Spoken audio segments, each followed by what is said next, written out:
This sucks. You're Locked On NHL, your daily podcast on the National Hockey League.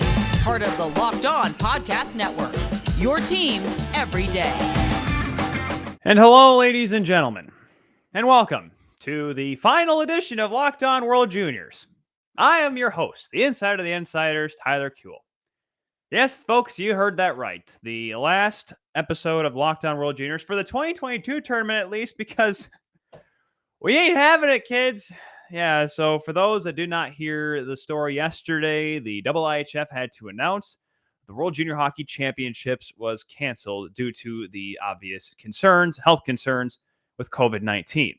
Now, we're not going to be just hearing me talk about this today. I have a couple of friends stopping by. One you may have already seen, one you get to know here on this edition of Locked On World Juniors here on the Locked On NHL Podcast Network. Thank you very much once again for making this your first listen, your first watch, and dealing with this like the rest of us right now. This is obviously a incredibly, indubitably, dare I say, inevitably sucky story that we find ourselves in still. The pandemic is still real. And it's the more I take this in, the harder and harder it gets to really fathom. So let's just kind of, before we get into the talking to our fun guests that we have on today, who are a couple guys that I love talking to, let's give you the kind of the storyline, the timeline. If you're just joining, if this is your first day watching and listening to Locked On World Juniors here. On a Tuesday night, the United States was forced to forfeit their game against Switzerland in Red Deer because of the fact that they had too many positive cases of COVID-19. This is obviously something, or they had 2 cases to be exact, and they were going to retest on Wednesday morning. And Bob McKenzie, good old Bobby Margaritaville, put out on Twitter saying there's positive news because if those are the only 2 players that are testing positive, there's a chance that they could still play the games and because they were supposed to play Sweden on Wednesday night. And unfortunately, here we are once again discussing this because Finland and the game against Finland and the Czechia, that game was forfeited by the Finns because of positive cases. And we thought, okay, just one game, just like yesterday, their game postponed. We can continue on here. And almost as soon as that happened, the Slovakia-Russia game was going to be postponed or canceled as well, forfeit on one side. And that's when the IIHF said, we have no chance here. We have to cancel the tournament. And I will say this, I will give a disclaimer here. I did not find this out myself. I was taking a nap because for those that don't know, I've been working the morning shift. So I've been trying to get my sleep schedule kind of working so I can properly do this program without falling asleep halfway through it. I barely stay awake at work. My wife, God bless her, Kelly, who is in the living room right now watching, I don't know, it sounds like Spider-Man. I don't even know what the heck she's watching. She's watching something, but she had the day off from work. My wife, who is a nurse, by the way, a medical professional who has been around this thing for more than I have and more than probably some of you have at home. But she literally flew in, dropped in the Macho Man elbow and said, "Tyler!" And I'm like, "What?" And she throws the phone in my face, and I could have sworn for about 5 seconds I thought this was Photoshopped until I saw the blue check mark on TSN, and I said to myself, crap. The IIHF was forced to cancel the tournament. This obviously is a continuing story. Hockey Canada has put out a release. Hockey Canada, who is the host of the event in Edmonton and Red Deer, they said this is from Tom Rennie and Scott Smith. Quote, together with the teams, we came into this event with full confidence in the COVID-19 protocols that were put in place by the IIHF, Local Organization Committee, Alberta Health Services, Public Health Agency of Canada. The ongoing spread of COVID and the Omicron variant forced us to readjust our protocols almost immediately upon arrival and stay ahead of the potential spread. Unfortunately, this was not enough, and we now have to take some time and focus on getting all players and team staff back home safely, end quote. Now, obviously, there's a lot to digest here, and there is going to be a press conference that is going to be coming up later on. Unfortunately, we're not going to be able to get to it because we really can't cover it, but it's more or less the fact that there were only, as I've heard rumors that there were 4 cases, and we're going to get into this discussion with Cody Janzen here in a minute about the number of cases. And obviously there's a lot of asymptomatic cases as well. And whatever side you're on the, whether or not you should test if you're asymptomatic, what have you. I know we've talked about this before. But this is obviously a very important story, and it just seems like this. And once I've said it before, I did a TikTok on it. Did a TikTok on my phone about it because I felt like I had to do it, kind of cover all platforms for this sort of thing. I even said the Omicron variant's still a thing, the pandemic's still a thing, and it ain't going to stop anytime soon. This is a train that's going to keep chugging along, and unfortunately, no one's putting up the blockade to slow her down. And there have been discussions about how the hotel situation was for the players and how players are rooming together, and players and teams were having to share the hotels with the general public, unlike what we saw in Edmonton last year when there was a hard, strict bubble at Rogers Place and the hotel that was connected to it. It's a bummer. And I love this tournament. I love watching this tournament. Covering it has been an absolute blast. I know my sleep schedule's been a little messed up because of it, but hey, it's worth it. I love watching these players. And unfortunately, the entire 2002 class, Owen Power, Mason McTavish, Maddie Beniers, obviously, the list goes on and on and on. And obviously, Sweden's got a lot of, Simon Edvinsson, Jesper Wallstedt, and those guys we're going to have breakout tournaments. Brad Lambert, who we're going to discuss with Stephen Ellis probably later on in the show. Stephen Ellis, by the way, from the Hockey News, stopping back by. I should probably give you a little spoiler there. But it's a real just downer on the day. I thought, hey, we're going to get through it. We're going to fight through it. We're going to battle hard. And the NHL is still getting knocked around by it. I don't know what else to say. Like, that's the problem here. So with that, on the other side, we'll talk to Cody Janzen from World Hockey Report. He's up there in Alberta in the Edmonton area. He has boots on the ground. He knows a thing or two. So we'll talk to him here in just a moment's time. But guys, before we get to that, I got to ask you got beard? Well, you got to get Primal. That's right. Got beard, get Primal. And if you or someone you care about has a beard, it needs to get Primal. Maybe you're the guy who's never considered the benefits of treating your beard with product. Primal Origin Oils will stop the itch and make your beard look healthy and groomed. The products are free from harmful synthetic ingredients and with low impact on our planet. Primal Origin Oils makes balms, oils, and whipped butter that are now known as the best field and beard products available. All products are fair trade certified and handcrafted in the United States. The combo kits make a great post-holiday gift, and if you're shopping for yourself, you'll be glad you did. We all know that every company claims to have the best, but Primal Origin Oils challenges you to compare their ingredients and the feel in beard to the other products you've used. We promise you will see and feel the difference. Remember to use the promo code LOCKEDON to get you 20% off at primaloriginoils.com. Once again, locked on at 20% checkout for primaloriginoils.com. All right, so we needed to talk to someone about this that is kind of in those neck of the woods, and I am pleased to welcome a guy that I was going to try to have on later this tournament under better terms. Unfortunately, we kind of have to do this way, the worst way, the hard way, dare I say. Ladies and gentlemen, from World Hockey Report, guy that I've known now for, a year and a half, Cody Janzen. Cody, how are we doing today, my man? There's no way it's only been a year and a half, but I'm doing good. Honestly, it sucks. It sucks that the tournament's gone down like this. It's something that no one wants to see, but again, it's something that it was almost becoming inevitable that this was a high chance to happen. Well, the crazy thing was, Cody, and I kind of mentioned this off the top here, was that, I saw the tweet this morning from Bob McKenzie saying there's positive news on the testing front here. As long as, those are the only two players from Team USA that test positive, we should be okay because, of course, they had to forfeit their game against the Swiss yesterday. And then all of a sudden, within hours, like I'm taking a nap and my wife's coming in with, doing a frog splash, telling me to get up, something's going on here. I don't know what to think right now. Like, this is something that was unprecedented. For the first time in the 44-year history of this tournament, we're not going to be able to finish it. I mean, it's hard to put together words, Tyler. I don't know if you're going through the exact same thing as me. Like, it sucks. It's pathetic that we got to this point. But the worst thing, and I hate to kind of go off topic a little bit, was just how badly this was organized. You've seen the tweets. I've seen the tweets. I've heard from people. Sweden and USA are staying at a hotel where there's a wedding going on and wedding parties going on. Oh, geez. You've got players sharing rooms with multiple players to, save costs, essentially. not all actual precautions were taken, and that's the frustrating part. Was there was corners that have been cut here, Tyler, that if someone would have told you this 15 days ago, Omicron or not, you would have said, hey, hold the farm here. That doesn't sound right. That's where my biggest issue is right now. So yes, there's disappointment. Yes, there's anger. There's frustration. I feel bad for the players. I feel terrible for the players, to be frank. But also, I feel bad for everyone who's been affected by COVID. Not just the World Junior players, under 18 women's. Heck, it doesn't matter. High school volleyball. I don't care. You're getting something you love taken away from you. That sucks. And I feel bad for everyone who's been affected by COVID.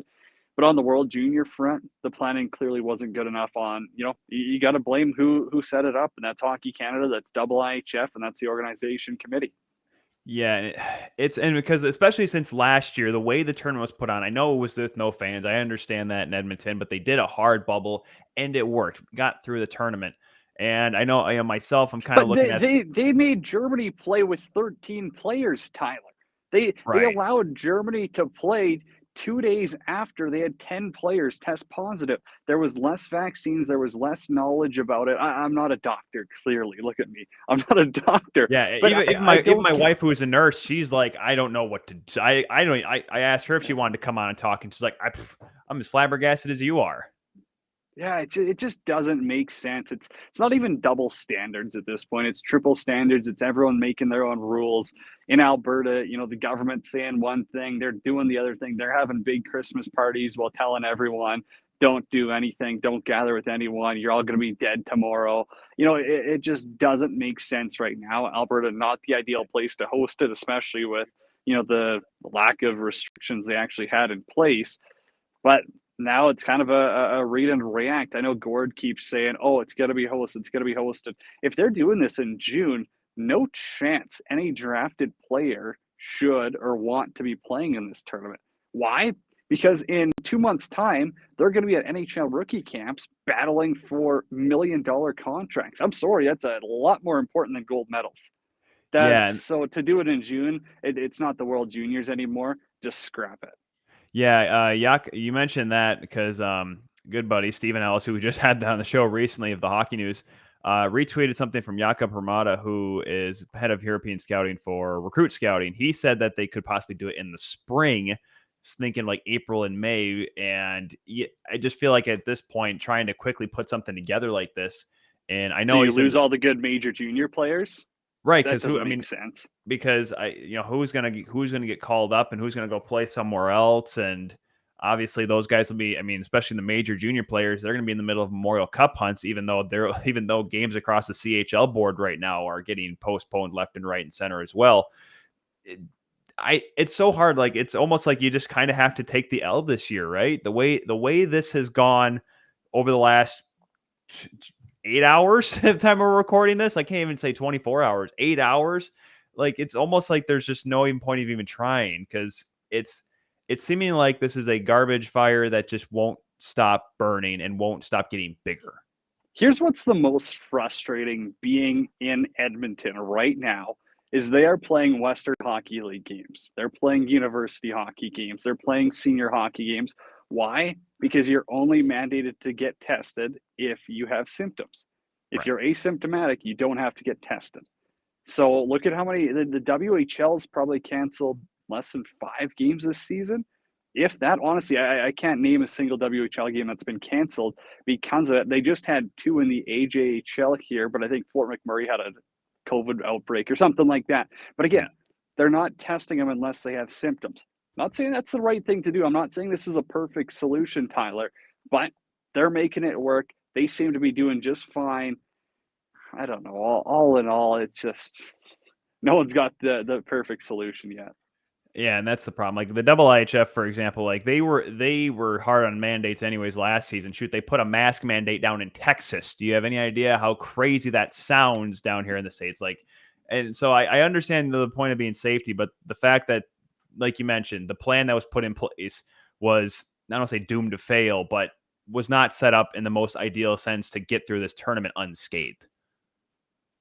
Yeah, there was a lot of things. Then, they try to throw a late curveball like, oh, safety. Let's make the refs wear masks. Like, is that actually what we're going to do to save the tournament here? Come on, guys. That's when I kind of figured. I said to the host, Bob, I was like, it's done.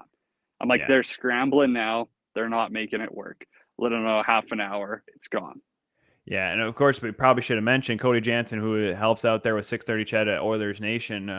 Oilers Nation, Oilers right? now. That's Oilers No, Now. no. Excuse me, Oilers. Yeah. No, not Oilers Oilers Now. There. Nation. Nope. Nope, that's a different thing. Oilers Now on air, and you guys had a break right there, so you guys got to get a first lick there in it. So my question is, Cody, maybe we're thinking a little too far ahead here, but do we see this? I mean, this is obviously not just the World Juniors. The National Hockey League is having games postponed left to right as well. When do you think is there like any hope or any optimism for this to be kind of figured out within the next couple months? We have the Winter Classic on Saturday, and there's a big fat question mark. No, we got Oilers and Blues tonight, which is awesome. I'm excited for NHL hockey, but I also have zero confidence that Canada is going to get through this NHL season. I don't know. I mean, Montreal's not going to have fans, 50% fan capacity, a lot stricter measures, a 10-day quarantine once you get to Canada with COVID. There's just so many things that are working against the NHL, that are working against hockey right now, that I'd be lying if I said I was optimistic we'll get through this NHL season. That's maybe if it happens in the States, maybe if they go back to a Canadian division. I don't know. I just don't see it happening. Yeah, they're trying to move games around, home games in Canada, so they can obviously have fans later on this year. But we'll just have to wait and see. And this is obviously a developing story. We're trying to get it all the pieces together. Cody, I know you got to get back to work, my man. Thank you very much for taking a quick little moment of your time today to chat about this, because we needed someone with boots on the ground up there. I mean, obviously you're a busy guy yourself. I should probably mention, not just working for doing the Oilers show there in 6:30, but also the fact that you're the voice of the television and radio voice of the Saskatchewan Rush of the National Lacrosse League. I'd be remiss if I didn't mention that when I have you on the show here. Keep up the good work, you Swiss tool knife, and we'll definitely talk again, hopefully under better circumstances sometime, eh?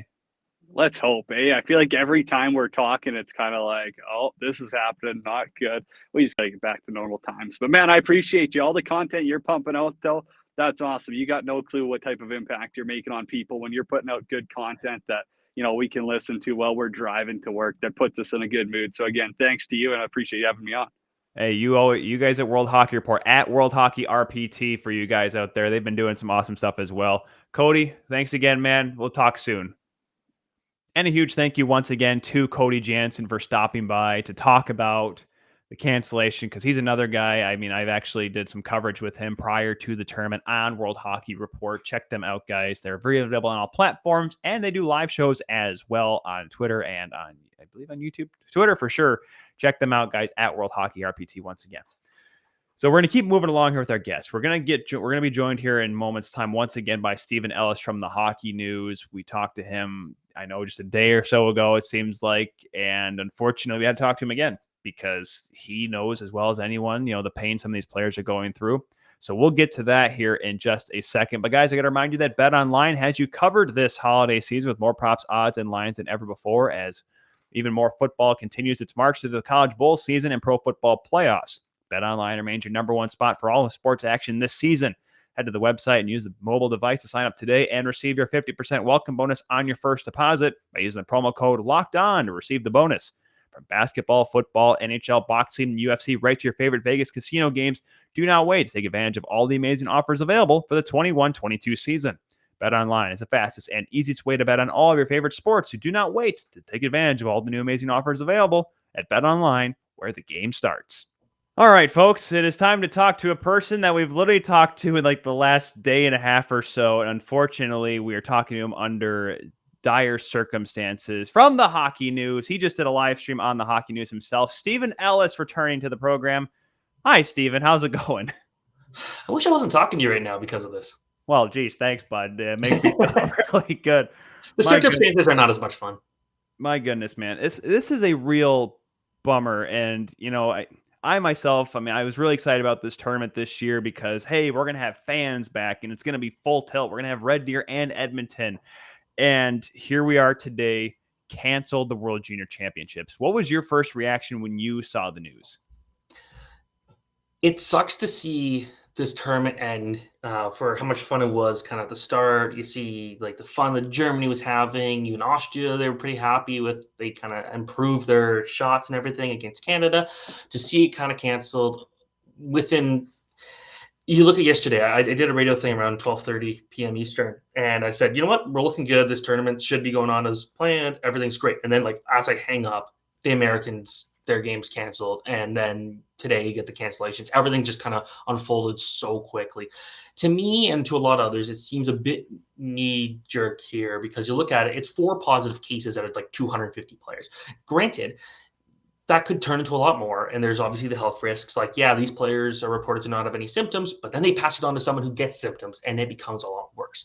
And you look at it, it's like the what ifs. It's like this tournament, it's like they probably realistically could have got it without much issues the rest of the way, but they also had a lot of self-inflicted issues. Why were goalies rooming together? Why were they in a hotel that like they had to share with the general public? Things like that, where it's like, okay, this could have all been pretty avoided if we went back to more of the bubble system. Granted, when this term was put together and all the organization was put together, we were looking at a totally different situation. Omicron wasn't this big, massive concern yet. We weren't getting these high number of cases, just like everyone getting COVID, like every single day from the sounds of it. And it seemed like they were doing a good job of at least bubbling these players up, and there were reports were really good for the first few days. And yeah, there were a couple of cases in pre-tournament, but not a lot to warrant like, oh, this is in real danger here. Like Austria was in quarantine the day before the first game, and they played no problem. So, well, they had problems, just not COVID. They had skill problems. They didn't have problems because of player personnel. But it looked like they were going to be able to do this no problem. And for this all to kind of just fall away that it has, it's really just a bummer for everybody involved. Like a lot of these guys will never play a tournament of this level ever again, and it's taken away from them. When if I'm the players, they have every reason to be pretty upset right now. Yeah, because we'll talk about, because there's supposed to be a press conference coming up for Hockey Canada here in a moment. You made a good point from Jim Matheson. We'll touch on that here in just a second. But to your point, yeah, a lot of these players, this won't happen to them again. Even if they play in the National Hockey League, like how many of them are going to play in a Stanley Cup final? I mean, sure, some of them may go overseas and play in a World Championships, but you and I both know that pales in comparison to the magnitude and the big spotlight that is on the World Junior Championships and the laundry list of super talented players, all-stars, superstars, legends that have played in this tournament is extensive. And these guys wanted to be these kids, we have to remember, these are kids. Stephen, and I know you I aren't, the oldest guys in the room here, but compared to these, 19, 18-year-old, 20-year-olds, Connor Bedard, 16, we are the elder statesmen. This is a great opportunity for them to really shine in a international spotlight because, well, I mean, there's the Olympics, but that's a different question for a different day. But this is something that an experience that they're really missing out on.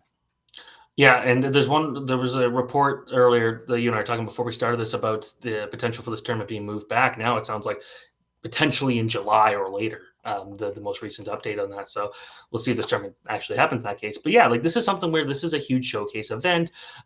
A guy like Shane Wright probably is not coming back to this tournament next year. He's probably going to be in the NHL. Not that he needs to prove what he could do, but there's some other guys here who are not going to be superstars in the NHL. Some of these guys might never even come close to tasting the NHL. And this was their opportunity to kind of show what they could do, because for a lot of players, just making pro hockey is a big goal. And you're looking at like a team like Austria and some of those guys, they will age out. You look at like a good portion of the team will be back. I believe it's close to 15 players are coming back. But then you look at other teams where it's like those guys might never play for the national teams ever again, but they had an opportunity to potentially put themselves in a conversation and say like, hey, like Alexander Blank is a guy on Germany, for example, who was played fantastic against the Czech Republic. Well, he's not really high on anyone's radar there. I believe he's a 2002, but he went out there and had a great tournament. Well, that might actually really help his case in the future.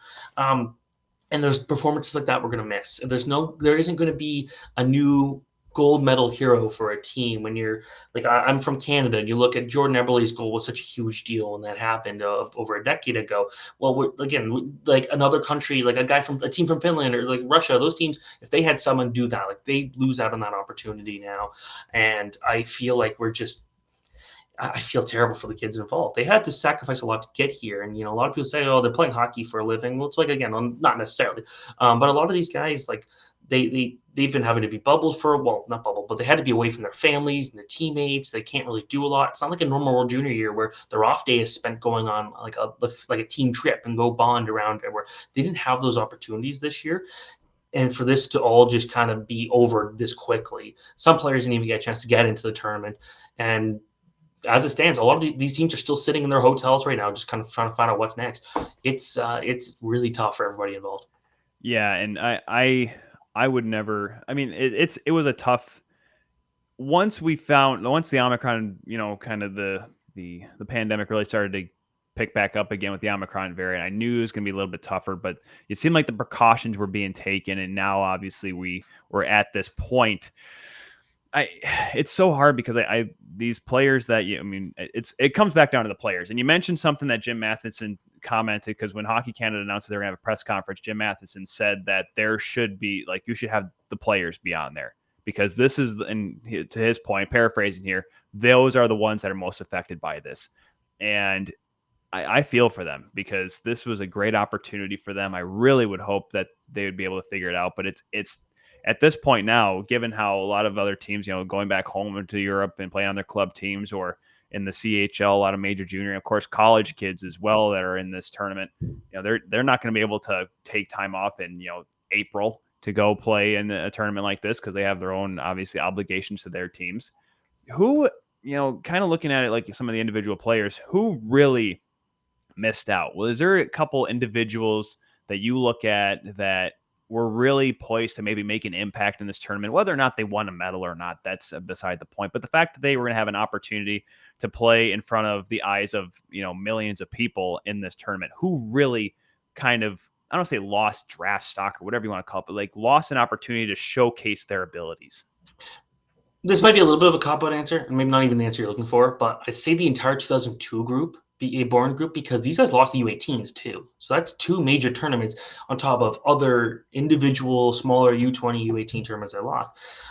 Look at a guy like Marco Kasper, a guy who's the Austria's top prospect for this year. And this is something where he's having to do so much for a team that's got so little. And he had to do a lot of that last year. He was a year younger, but now this was going to be his opportunity to, he's not in Marco Rossi's shoes, or in his spotlight. Like he could go and be his own guy.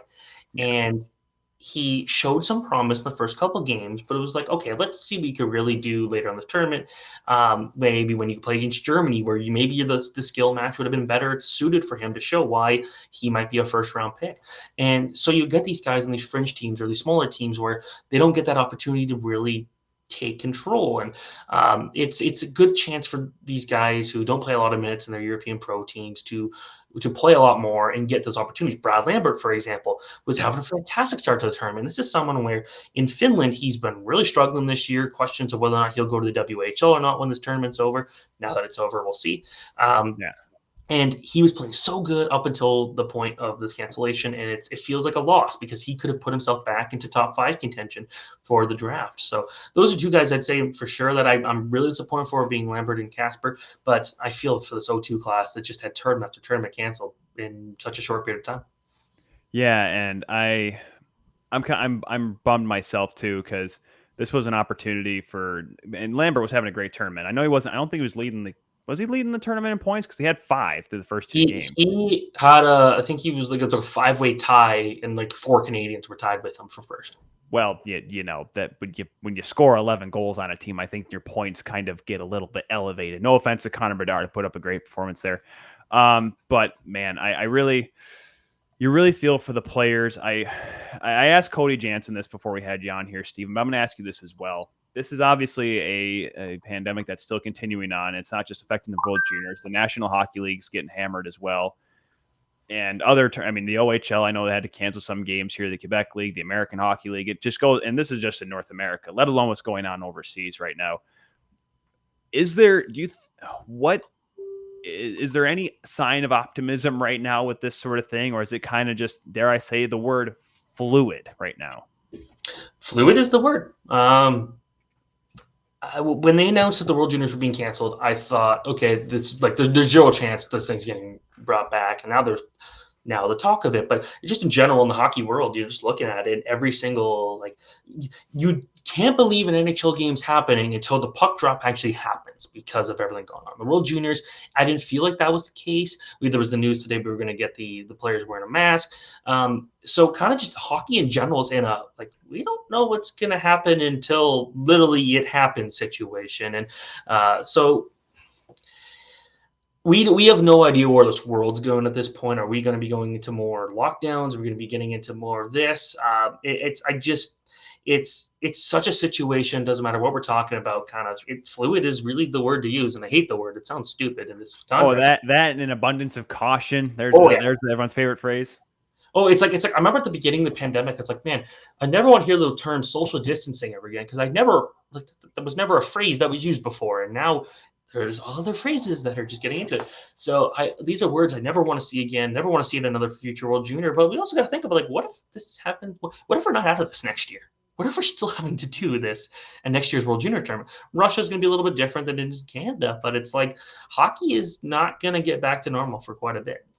Do you, and I'll leave you on this one here, and if take this, answer this any way you feel, please. But Cody mentioned a good point too, and obviously this has been a discussion across other in the National Hockey League as well. Would there ever be do you think there's going to be a case anytime soon where hockey, I don't say hockey's a little bit behind this, but there's some people that say, should they adapt to what the NBA or the NFL is doing, that if you're asymptomatic, you don't get tested? Do you think this would have changed the narrative for the World Juniors if that was the testing protocol? Or do you think they should even consider doing something like that? So part of it is it's tough because you're dealing with two countries with very different rules on it. Obviously, right. Each kind of state, each province have different kind of rules themselves. But when you're dealing with like federal governments here, it's a bit more complicated. You're looking at the NHL; they're now making it the isolation period is only like 5 days as opposed to Canada, where it's 10 days. So yeah. There's kind of no like perfect answer, I guess, for that one. Like ideally, yeah, that'd be the case. But the thing is, it's like unfortunately, I had to I've been to a few funerals in the last couple of months because of this virus, and it's something where it's something where someone who was asymptomatic passed it on to someone who ended up getting it really bad, and that's the kind of the problem there.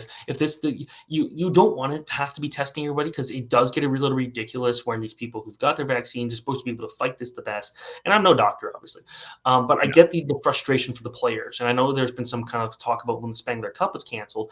There was a big outbreak on Davos, but it's like none of the players had symptoms.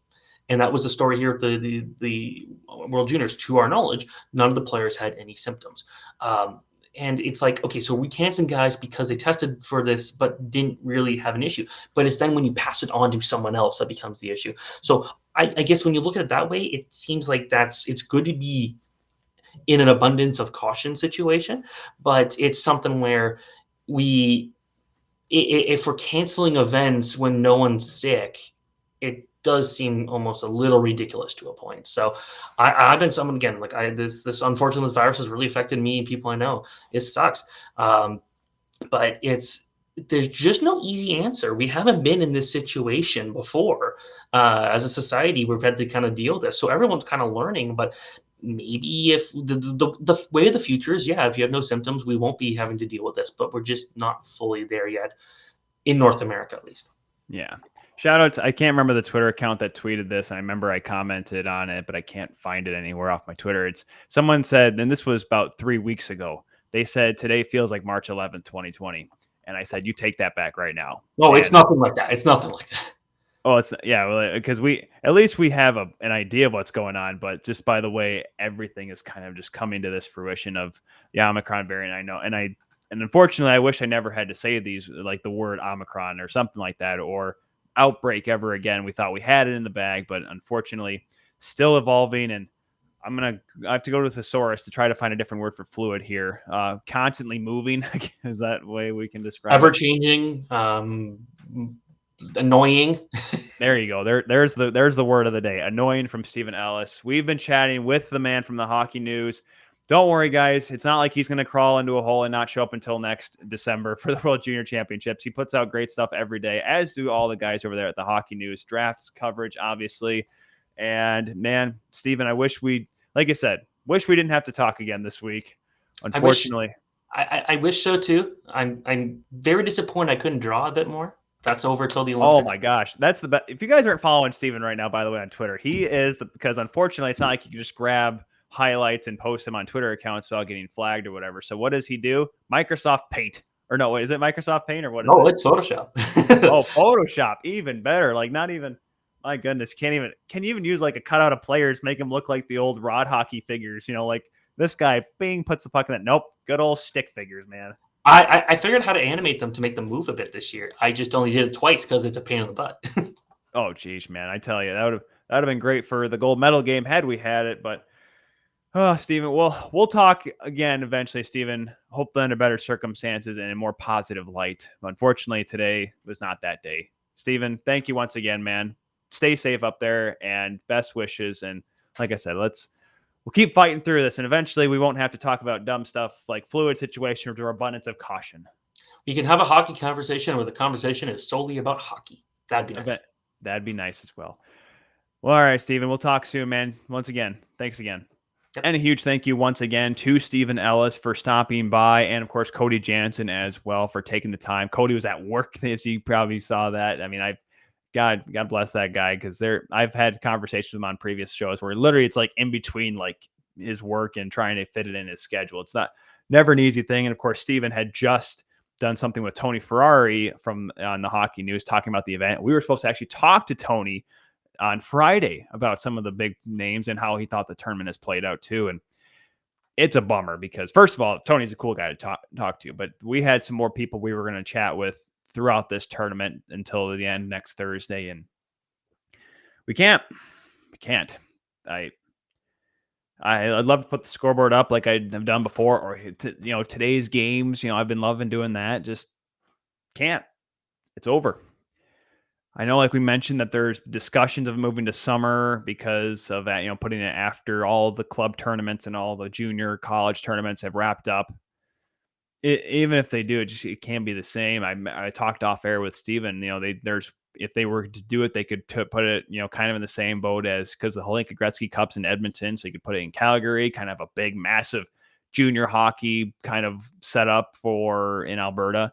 It'd be entertaining, it'd be fun. It'd be certainly no shortage of hockey in the summertime, but how many players want to do that? Because obviously Connor Bedard could play in the Holinka, I believe. I don't know if he'd age out, given the fact he's only 16 years old.